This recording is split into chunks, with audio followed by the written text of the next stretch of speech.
final thing I want to talk about today. I'm sure every Bills fan out there is going to agree with me completely at this point. We know that any given Sunday, the Bills can be a dominant team. But it feels like if you're a Bills fan, you probably want to see more continuity. You want to see more consistency from this team, right? It's starting for me to feel like, and I'm trying to think of the right team to compare them to from the past. But there's always those teams every year. It could be even any sport where you're like, yeah, they got juice. But the reality is they never have juice long enough and consistently enough to ever deliver on anything crazy. That's how it's starting to feel with the Bills. Because I look at it from a playoff run perspective, right? The Bills, like I'm saying, they go out and they go score 48, 50, 55, whenever it's like randomly. But then there will always inevitably be a time within a week or 2 weeks after that they just not lay an egg, but they they fall flat. They fall really flat. And you're like, I don't feel like I'm watching the same team. That to me is always the worst case scenario. I mean, for when you have a competitive team, that's the worst case scenario for a competitive team because, like we know, in the NFL, you have got to go on that 3-4 game run. And it's just right now, from my opinion, it's like the Bills struggle so much with that. And again, we'll go over this year to begin with because it's what we have right now. And this has not just been in this year's trend. But let's even just start with week 1, as we know is one of the 2 losses, right? It's like, they have everybody, even people that had nothing to do with it, did not care about football. If they were watching the game with their family, I'm sure they were thinking like, oh my goodness, how could you possibly give more momentum to the away team than what just had happened? The Bills did nothing to seize it. They did not. They didn't play with much passion. Again, week 1, I understand. But all I'm saying is, regardless, the inconsistency is concerning because here we go. Okay, then the next week, the 38-10 against the Raiders. And don't get me wrong, the Bills' offense is elite no matter how you slice it, and the defense is elite. That's what makes this rather interesting. Is because that's why I bring it up. Is they are elite on both sides of the ball. It's just the effort needs to start being the same every single week. There are weeks where they deliver heavy, like they did against the Raiders, like they did against the Commanders, right? Like they did against the Dolphins. But then there's always inevitably happens a week, 2 weeks, 3 weeks afterwards, like last week. And again, maybe you're putting it on the fact that they went to London, right? Okay, that's probably a big thing too, though people were discussing. Yes, I understand a flight, all that. But regardless, the Bills, I think we would expect them to go in here and handle their business. Not the Jags are a bad team. We know the Jags are a good team. One of your teams you thought had a chance to go on, and still technically they have a chance to like an AFC favorite potentially. But regardless, this just was a game that they fell flat again. And the narrative has been for a while now, and for me, it will continue to be, it's just they fall flat at sometimes very crucial moments where it feels like they're really building up a lot of momentum. And it makes you just question, why this happens. And I think a thing too that I used to try to put it all on Josh Allen, but the truth of the matter is it's not even all the way on Josh Allen where Josh Allen because Josh Allen have games like yesterday where I'm not going to put that on Josh. The whole team itself just showed up flat. And I guess that's just, you also can look at it, I guess, from a perspective of like, it's the league and it's hard to show up as the best version of yourself every week. But I guess that's the thing I want to shift it to is it's like on the version where you're not your best self, you still want to see the team be able to slip out one. And it seems like whenever they don't show up as their best self, that's the ones that they lose. And it's like, that's volatile because we want to be able to show up on not your best day and still find a way to pull it out. I guess that's my main point. I'm going to like round it out to. Yeah. So here's my thing. As elite as Josh Allen is, and as elite as Stephon Diggs is, your defense hasn't allowed more than 20 points a game this year. So it's like, if you guys are really, no, they haven't allowed more than 25 points. My bad. I was looking at this wrong. I see what you were doing. No, I just did the same exact thing as you, though. That's hilarious. They haven't allowed more than 25 points this year. And my thing is like, if you're an elite unit, I feel like you got to score at least 4 touchdowns a game. Like, I know you have off weeks, but like you shouldn't have lost to the Jets. That's the thing is with the way the defense is playing, you're getting the ball so many times. Like you shouldn't have lost to the Jags. Like now I'm a big Jags guy. So like, I think the Jags have not been playing as good as they actually are. But at the end of the day, you shouldn't lose that game. I know you're in London. Like there's an excuse, but realistically, I mean, like, there's just random games that I can see. Like, they should not lose to the Chargers in December, but I could see them losing to the Chargers in December. No, and back to what we were just talking about before with another topic with O-lines. Look, my thing is the Bills are built basically at this point, literally everywhere else. Tight end is getting a little bit, where look, and I think, but you know how it was about Dalton Kincaid. Give him some time. It's very, very rarely do rookie tight ends just come on and pull a Sam Laporta.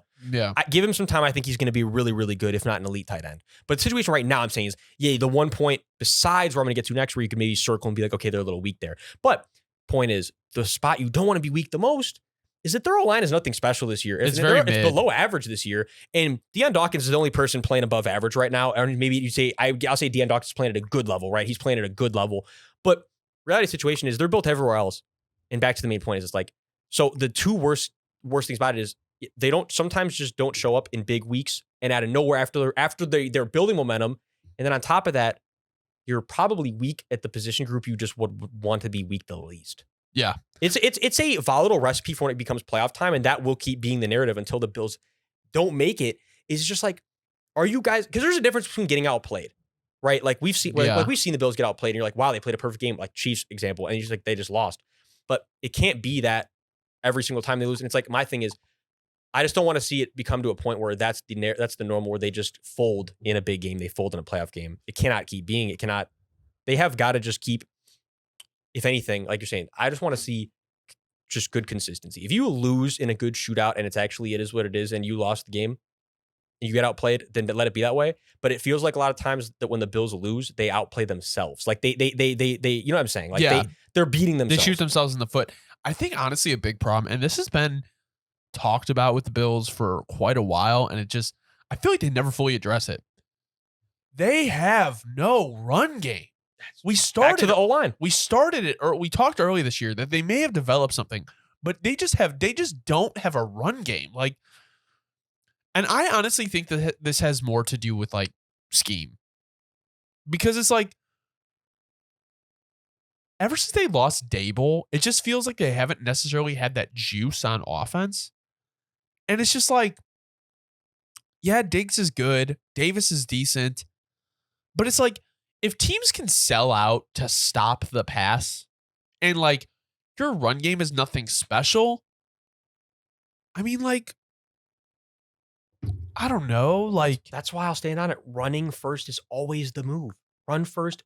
Being able to pass elite on top of being run first is the championship formula, in my opinion, always has been. Right? It's just like, that's just how it is. Unless you're the Chiefs. Obviously, even with them, though, I think last year, big example where it's like they got the run game home probably the best that they've been able to get it going. Yes. In the Mahomes era. And again, how much did it pay dividends when they needed it? I think it's when Mahomes was injured in the bowl and they needed it. So you get what I'm saying? Like, and again, we saw the year they were pass heavy and they didn't have the run game, and we saw how it went against the Bucs in the bowl. So, you get my point on that. I think it also has to do with the fact that their O-line is probably the best it's been. So they're able to do that. No, certainly. But that's, again, back to the Bills. Yeah. It's like that is where the issue's coming in. And like you were saying with the scheme thing, bro, we're seeing Zach Moss put up legendary numbers over there in Indianapolis, and you're like, hold on a minute. Yeah, it has to be scheme related because you guys have more weapons over here, and somehow they're making him go for 150 every other week. Even with the backup QB in. Like, they know they're running the ball. There's no excuse for the way that the Bills run game operates. And it's just more anything. The O-line is just not good right now. I'm just going to call it for what it is. You don't think people ever bring it up. The Bills O-line is a suspect. I guess my thing, too, is like, do you just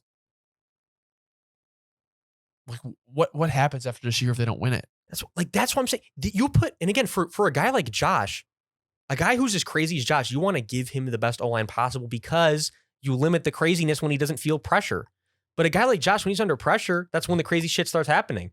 If you want to stop the crazy shit from happening, you got to make the man feel secure. And to be honest, the Bills really have never done that. No. It's the biggest flaw with the way they've built this team. Yeah, it is. Regardless of even if they went all the way and built the bowl and won the bowl this year, you have got to heavily address the O-line regardless. It would not matter. It would have been like if the Bengals won the bowl against the Rams. It does not change the fact that they would still have completely to address the O-line. Yeah. Same concept. You know what I mean? Yeah, I am very interested to see what happens with Buffalo this year because everyone talked about how last year was their year, and I think they put a lot of unnecessary pressure on them. But honestly, it's just like, if they don't at least make the bowl this year, I feel like there's going to be a lot of tough conversations on the offensive side of the ball because I don't think it's the defense. I think it would start being trading certain stars for capital to get the O-line because, again, I'm going to be on this train and again, especially if this is the recipe where they fall off in the offs because the O-line plays bad. And the rare situation is you can have some of the best receivers in the world. It does not matter if you're not able to block long enough to get to the ball to them. It does not. That's why Patriots and Saints are all examples always use with Drew and Tom, where they always had elite O-line units around them. Yeah. It gives you the benefit of the doubt where you don't always have to have all pro receivers, Pro Bowl receivers. Yeah. But that is the one caveat is you have to have 5 studs on the O-line. And there cannot be a weak point. A lot of these teams haven't figured it out yet.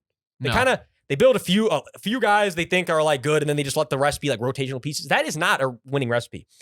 Teams have got to get more rigid on the and the Niners have been a lot of you have got to have the elite teams have best guys on both sides of the trenches. You're really favoring the line. You have got to favor your trenches, right? Yep. It's become very like teams are only focusing on the D line and they're like forgetting. I'm like, bro, you got to have 5 studs in that O-line too. We'll stand on it forever. But that's pretty much all I had for on the Bills. Like it's just like I feel like it's always the same old story with them. No, that was kind of like the theme today. Bills and Ravens we touched on. It's like same old story, same old, and the front office is just insanity because the definition of insanity is doing the same shit and expecting different results. Maybe the Ravens and the Bills are insane. Yep, probably pure journalism.